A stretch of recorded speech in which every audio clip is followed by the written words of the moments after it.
Ayan, kompleto na po ang sahog natin sa kare-kare. Mag-start na tayo magluto ng kare-kare ngayon.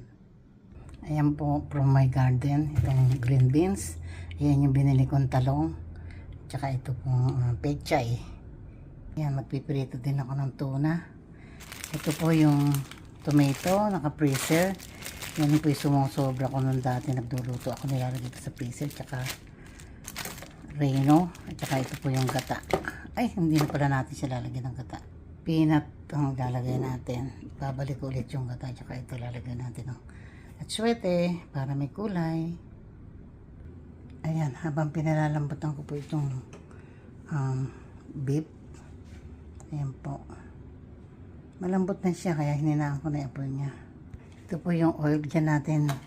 Pakukulayin itong atsuete. Mas madali daw po dyan kumulay. Ayan. Hiwa-hiwain na natin yung mga sahog habang naggaganito tayo. Tsaka ito. Gusto ko malambot na malambot ito eh. Ayan po, tinambod na natin lahat oh. At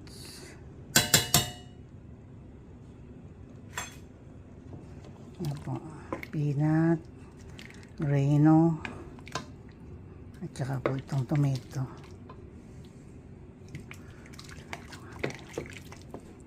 Tapos yung peanut butter. Yan, nilagay ko na yung atsuete. Parang pula.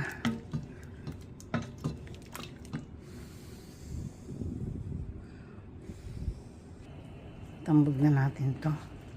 Ito po yung pinagpakuluan ng beef. Yan natin siya palalambutin. Daing talong. Yan po. Lagay na natin din tong beans, green beans. Yan.